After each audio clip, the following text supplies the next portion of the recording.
pati kay Nailigaya. Naalagaan kita at poprotektahan kita. Emma, ako nga ito nagkamali eh. Ako sumira ng mga pangako ko sa'yo. Kaya please, Emma, sana hayaan mo kung mahalin ka kagaya ng mga pinangako ko sa'yo dati.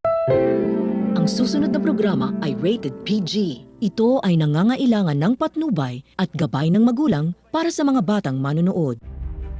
Kapakapanabik na po at tumitindi na ang mga eksena maging ang kaganapan na ating pagkatutukan at ating nga rin naman yan pagkasubaybayan dito lang sa ating pinagkakaabangan at pinagkakatutukan tuwing hapon na Mami Dearest. Simula pa lang nga rin naman kasi ito na hindi na nga rin naman kasi palalagpasin pa nitong si Aling Ligaya ang pagkakataon matapos na rin naman kasi na mailigtas na rin naman siya ng kanyang apo na si Muki at dito nang malaman na rin itong si Aling Ligaya ang mga nangyayari na nga rin naman na kung saan matutuloy ba ang kasal na inaasam-asam na nitong si Olive matapos na rin naman kasi na mukhang wala na nga rin namang makakapagpigil pa ng nasabing kasal at dere-derecho na nga rin naman kasi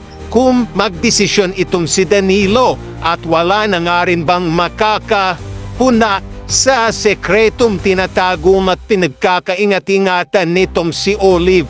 Pero dito hindi papayag itong si Aling Ligaya na tuluyan nga rin mang mapaikot miski ay tuluyan nga rin namang magtagumpay itong si Olive sa kanyang plano maging ang patay nga rin naman ito na makuha na itong si Danilo maging itong si Muki.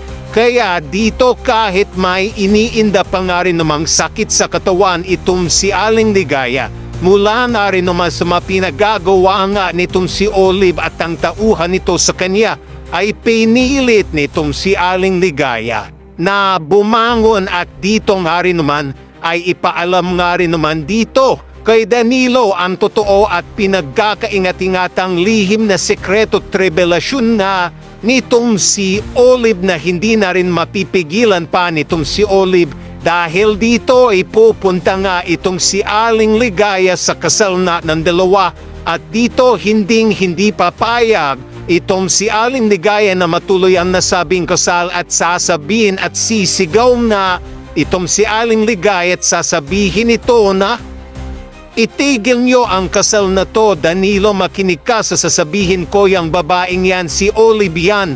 Ano kaya ang mangyayari na ating pagkakaabangan?